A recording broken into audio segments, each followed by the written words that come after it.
तो यस्टरडे जो हम लोग बात चल रही थी, है ना, परसेंटेज कंपोजिशन को निकालने को लेके, और एक बात मैंने कही थी कि ऑक्सीजन का परसेंटेज यदि नहीं दिया हुआ है तो ऑक्सीजन का परसेंटेज आप लोग कैलकुलेट करना रहता है। तो उसको लेके हम लोग बात करेंगे आज। और कल थोड़ा सा बीच में डिस्टरबेंस हो गया तो हम लोग वीडियो वहीं पे जो है स्टॉप करना पड़ी, है ना। तो अभी जो है वापस हम कंटिन्यू रखेंगे लेक्चर को उसी के आगे। एम्पिरिकल फार्मूला कैसे निकालेंगे और मॉलिक्यूलर फार्मूला क्या है, वो दोनों बातें मैंने बता दी थी। Empirical formula which showing the simple ratio of atom in a molecule. एक मॉलिक्यूल में प्रेजेंट एटम्स का सिंपल रेशियो जो प्रदर्शित करेगा वही क्या रहेगा, आपका एम्पिरिकल फार्मूला रहेगा, है ना। और जो actual number of atom represent करेगा वो क्या रहेगा, मॉलिक्यूलर फार्मूला रहेगा। आगे जो आज हम लोग को बात करना है कि empirical formula and molecular formula किस तरीके से फाइंड आउट करेंगे।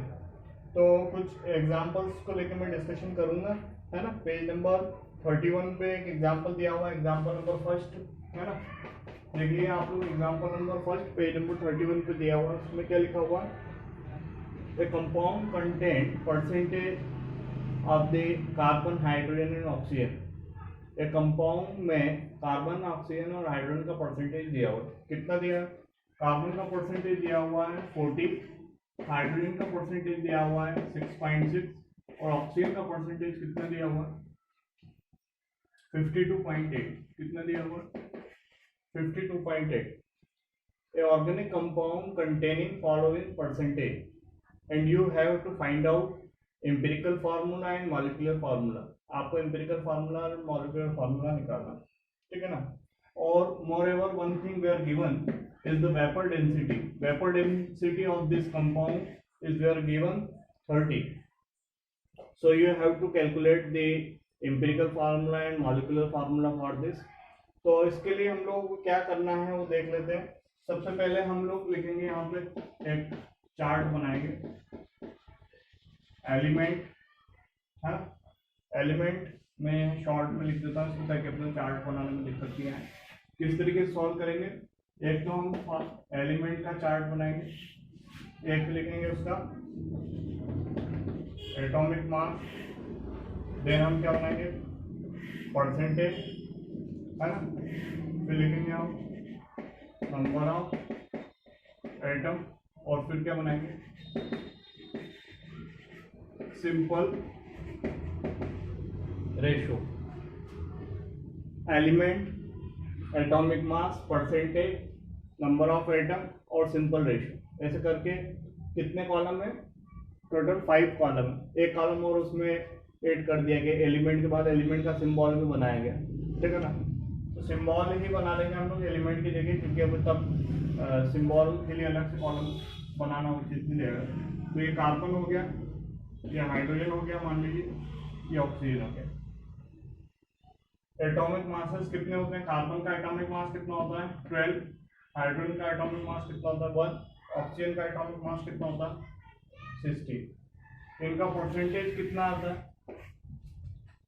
कार्बन का परसेंट कितना दिया हुआ है 40 दिया हुआ है, तो कार्बन का परसेंटेज लिख दिया 40।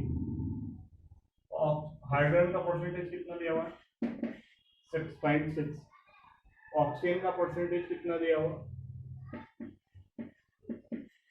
52.8, तो ये परसेंटेज लिख दिया। नंबर ऑफ एटम निकालना है, नंबर ऑफ एटम निकालने के लिए क्या करेंगे, जो भी परसेंटेज दिया है उसको डिवाइड करेंगे उसके एटॉमिक मास से।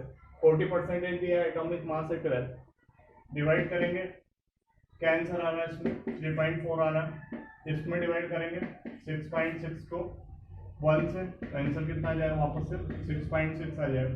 इसको डिवाइड करेंगे 52.8 को 16 से, आंसर आ जाएगा 3.3 आ जाएगा, ठीक है ना। तो आंसर जो है सबके आगे में इस तरीके से आएंगे। इसके बाद हम लोग निकालेंगे इनका सिंपल रेशो। इसका सिंपल रेशो निकालने के लिए क्या करते हैं हम लोग कि जो भी लोएस्ट वैल्यू आई है नंबर ऑफ एटम में, उससे अगेन वापस सबको डिवाइड करेंगे। तो ये आ रही सबसे लोएस्ट वैल्यू 3.3, तो इससे वापस सबको डिवाइड करेंगे 3.4 को डिवाइड करेंगे 3.3 से, अगेन वैल्यू कितनी आ जाएगी, अप्रोक्स 1 ही आ जाएगी, ठीक है ना। 6.6 को डिवाइड करेंगे 3.3 से, वैल्यू कितनी बनेगी 2, और 3.3 को भी डिवाइड करेंगे 3.3 से, तो वैल्यू कितनी आ जाएगी 1। मतलब कार्बन कितने टाइम आएगा 1 टाइम, ऑक्सीजन कितने टाइम आएगा, ऑक्सीजन आएगा, ऑक्सीजन नहीं सॉरी हाइड्रोजन कितने टाइम आएगा 2 टाइम, और ऑक्सीजन कितने टाइम आ रहा है, ऑक्सीजन आ रहा है 1 टाइम। तो ये हम लोगों का क्या बन के आया है, CH2O। ये क्या बन के आया, एम्पिरिकल फार्मूला बन के आया CH2O। अब ये जो एम्पिरिकल फार्मूला बन के आया, इसके ही बेस पे हम क्या निकालेंगे, एम्पिरिकल मास। तो एम्पिरिकल मास कितना निकलेगा, 1 कार्बन है तो 1 कार्बन का 12, 2 हाइड्रोजन है तो 2 हाइड्रोजन का 2, 1 ऑक्सीजन है तो 1 ऑक्सीजन का कितना 16, इन सबका एडिंग करेंगे तो कितना आएगा 30। तो एम्पिरिकल मास कितना निकल के आया 30 निकल आया। अब इसके आगे अपन इसको जो है क्लियर कर रहे हैं, इसको आप लोग देख लीजिएगा, स्क्रीनशॉट वगैरह लेना हो तो आप लोग निकाल लें, है ना, वैसे तो बुक में दिया ही हुआ। अब एम्पिरिकल मास जो आ गया, उसके बाद हमको क्या करना है, एम्पिरिकल मास आ गया हम लोग के पास, एम्पिरिकल मास आया है 30। एम्पिरिकल मास के बाद हम लोग क्या करना रहेगा, मॉलिक्यूलर मास निकालना। तो मॉलिक्यूलर मास निकालने के लिए हम लोग क्या करेंगे, वेपर डेंसिटी इनटू क्या करेंगे 2 करेंगे, तो हम लोग के पास क्या आएगा मॉलिक्यूलर मास आएगा। तो वेपर डेंसिटी कितना दिया हुआ था, वेपर डेंसिटी 30 दिया हुआ था, 30 इंटू 2 करेंगे तो कितना आएगा 60 आ जाएगा। मॉलिक्यूलर मास कितना आ गया 60।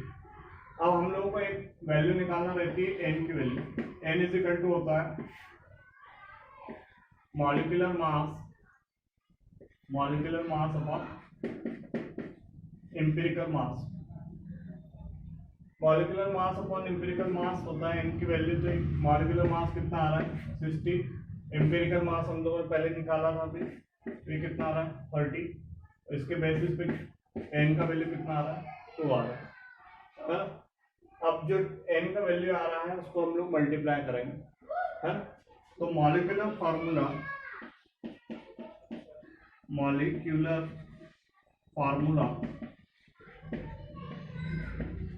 इक्वल टू कितना हो जाए, मॉलिक्यूलर फार्मूला निकालने के लिए हम क्या करेंगे, एम्पिरिकल फार्मूला इनटू n। अब एम्पिरिकल फार्मूला क्या बना था, पहले ही बनाया था हम लोगों ने अभी, जो चार्ट के बेस पे बना, तो क्या बना था CH2O, और n का वैल्यू कितना निकल के आया है 2, ये 2 का मल्टीप्लाई कर दिया, तो ये क्या हो जाएगा C2H4O2, और कायदे से देखें तो ये फिर क्या बन गया, ये एसिटिक एसिड का ही मॉलिक्यूल है ये CH3COOH। तो इस तरीके से ये हम लोगों का आ गया मॉलिक्यूलर फार्मूला। ये क्या आ गया था CH2O, ये किसका फार्मूला है, एम्पिरिकल फार्मूला है ना CH2O। तो इस तरीके से हम लोग जो है मॉलिक्यूलर फार्मूला भी निकाल लिए और एम्पिरिकल फार्मूला जो है दोनों हम लोगों ने कैलकुलेट कर लिए। अब जो है मैंने कहा था कि परसेंटेज ऑफ द ऑक्सीजन को कैलकुलेट करना रहता है, तो वो जो है सेकेंड क्वेश्चन में लिखा है आप लोग, है ना।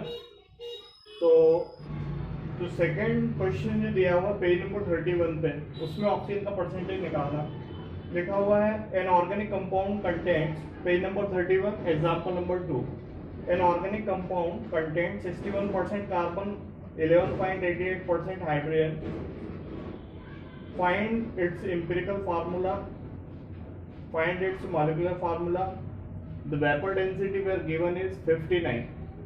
तो देखिए इसमें 2 परसेंटेज दिए हुए हैं, किसका किसका दिया हुआ, एक तो 61% जो है परसेंट दिया हुआ है किसका, कार्बन का। हाइड्रोजन का परसेंटेज दिया हुआ है कितना 11.88% जो है वो हाइड्रोजन का दिया है, ऑक्सीजन का परसेंटेज कैलकुलेट करना है। तो कितना आ जाएगा 61 प्लस 11.88 ये कितना हो जाएगा, ये हो जाएगा 72.88। ऑक्सीजन का परसेंटेज नहीं दिया हुआ, तो ऑक्सीजन का परसेंटेज निकालने के लिए क्या करेंगे 100 माइनस 72.88 करेंगे, तो हम लोग के पास क्या आ जाएगा ऑक्सीजन का परसेंटेज आ जाएगा। माने कि यदि आपके पास ऑर्गेनिक कंपाउंड की बात कर रहा है तो ऑर्गेनिक कंपाउंड में कार्बन, हाइड्रोजन और ऑक्सीजन तीनों एलिमेंट रहेंगे, और यदि उसमें केवल कार्बन और हाइड्रोजन का परसेंटेज दिया है, ऑक्सीजन का परसेंटेज नहीं दिया है, तो ऑक्सीजन का परसेंटेज कैलकुलेट करने के लिए हम लोग क्या करेंगे कि जो टोटल परसेंटेज का मतलब होता है 100, तो हाइड्रोजन और ऑक्सीजन का जो परसेंटेज आ रहा है उसको 100 में से सब्ट्रैक्ट करेंगे, तो हम लोग के पास ऑक्सीजन का परसेंटेज आ जाएगा, कितना आ जाएगा ये आ जाएगा कितना निकाला है इन्होंने, निकाल लिया 27.12, कितना आ रहा है 27.12, ये किसका ऑक्सीजन का परसेंट आ रहा है, इस तरीके से निकालेंगे, ठीक है ना। तो परसेंटेज कंपोजिशन में भी ये बात अप्लाई होगी, केवल इंपेरिकल फार्मूला मॉलिक्यूलर फार्मूला में ही नहीं ये बात अप्लाई होगी। आपको परसेंटेज कंपोजिशन निकालने के लिए दिया है, आपने दो चीज़ों का परसेंटेज कंपोजिशन निकाल लिया, ऑक्सीजन का निकालना है, तो आप डायरेक्टली ही दो एलिमेंट के परसेंटेज को ऐड करके उसको 100 में से सब्ट्रैक्ट कर देंगे तो ऑक्सीजन का परसेंटेज निकल आएगा। अब इसका जो सारा कैलकुलेशन किया गया है वो कितना निकल के आ रहा है, एग्जाम्पल नंबर 2 और एग्जाम्पल नंबर 3 को देख लेते हैं, है ना। एग्जाम्पल नंबर 2 जो है पेज नंबर 31 पे दिया हुआ, उसमें क्या लिखा हुआ है कि ऑर्गेनिक कंपाउंड में कार्बन जो है 61% है ना, हाइड्रोजन 11% है, ऑक्सीजन का परसेंटेज निकालना है, तो ऑक्सीजन का परसेंटेज इस तरीके से निकाला हुआ, यानी कि आपके पास जो टोटल परसेंटेज आ रहा है उसमें से आपने 100 में से वो परसेंटेज सब्ट्रैक्ट करके ऑक्सीजन का परसेंटेज कैलकुलेट किया है।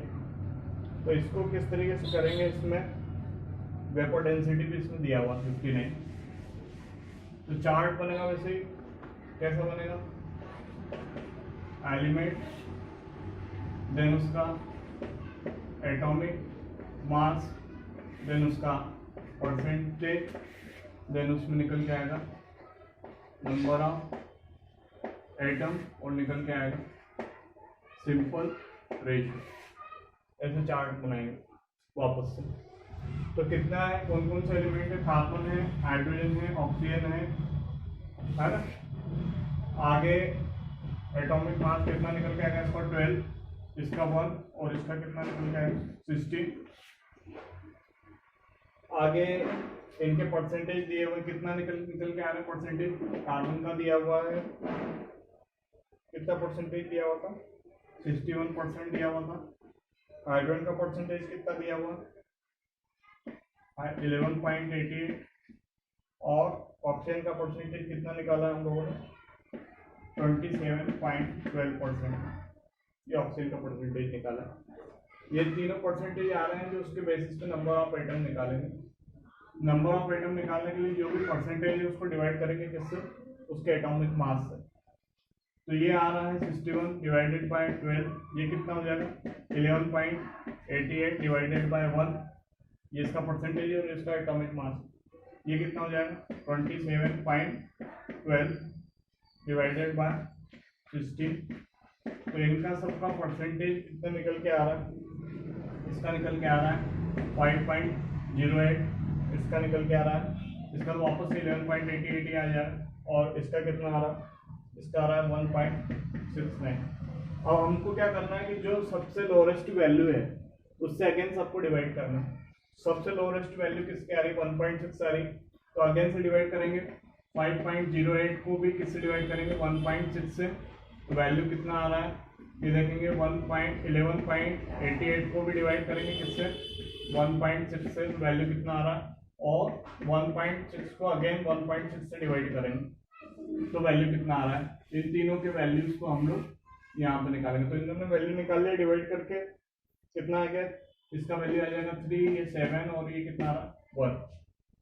यानी हमारे लोगों का एम्पिरिकल फार्मूला क्या बन के आ गया, क्या आ जाएगा C3H7O।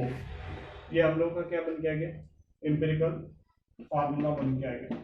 जो एम्पिरिकल फार्मूला बन गया उसके हाल आधार पे हम क्या निकालेंगे, एम्पिरिकल मास। तो एम्पिरिकल मास कितना हो जाएगा, कितना हो जाएगा ये 3 × 12, 3 टाइम है कार्बन और एक कार्बन का होता है 12 प्लस 7 × 1 प्लस ऑक्सीजन जो है 1 टाइम ही है तो ये हो जाएगा 16 और इसको सबको ऐड कर देंगे तो हम लोगों के पास एम्पिरिकल मास कितना आ जाएगा, एम्पिरिकल मास निकल के आ रहा है 59। कितना निकल के आ रहा है 59 एम्पिरिकल मास जो है निकल के आ रहा है। अब ये जो एम्पिरिकल मास निकल आया है इसकी बेसिस पे हम लोग क्या निकालेंगे, एन का वैल्यू निकालेंगे। तो एन का वैल्यू निकालने के लिए n is equal to molecular mass upon empirical mass करेंगे, है ना। तो मॉलिक्यूलर मास कितना आ रहा है, molecular mass is equal to vapour density into 2। Molecular mass निकालेंगे, वेपर डेंसिटी में 2 का मल्टीप्लाई करेंगे। वेपर डेंसिटी क्वेश्चन में दिया हुआ था, कितना दिया हुआ 59 इंटू कितना करेंगे 2। तो हम लोग के पास कितना आ रहा है, वैल्यू कितना निकल के आएगा 118, है ना। ये आ गया मॉलिक्यूलर मास। मॉलिक्यूलर मास का वैल्यू रख देते हैं 118। एम्पिरिकल मास हम लोगों ने अभी निकाला, कितना निकल के आया था 59 यहाँ पे निकाला था, ठीक है ना। तो इसको दोनों को डिवाइड करेंगे तो कितने टाइम में डिवाइड हो जाएगा, 2 टाइम में डिवाइड हो जाएगा। तो एन की वैल्यू अगेन कितना निकल के आ गई, 2 निकल के आ गई। अब हम लोगों को क्या निकालना है, मॉलिक्यूलर फार्मूला निकालना है। तो molecular formula is equal to empirical formula into 2। Empirical formula क्या बना था हम लोगों का, क्या बना था C3H7 और O इंटू 2। तो कितना हो जाएगा ये C6H14O2। ये क्या बन गया हम लोग, ये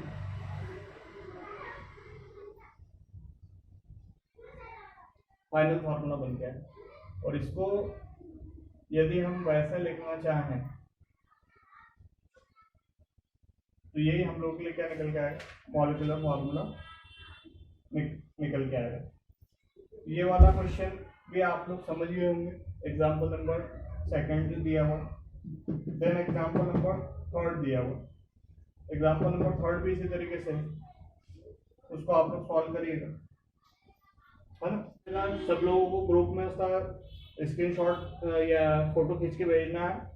एग्जाम्पल नंबर 1 को आप लोग सॉल्व करके भेजिए, 2 और एग्जाम्पल नंबर 3, ये तीनों एग्जाम्पल आप लोग सॉल्व करके भेजिए, ठीक है ना। तो ये लेक्चर यहीं तक रहेगा, ओके।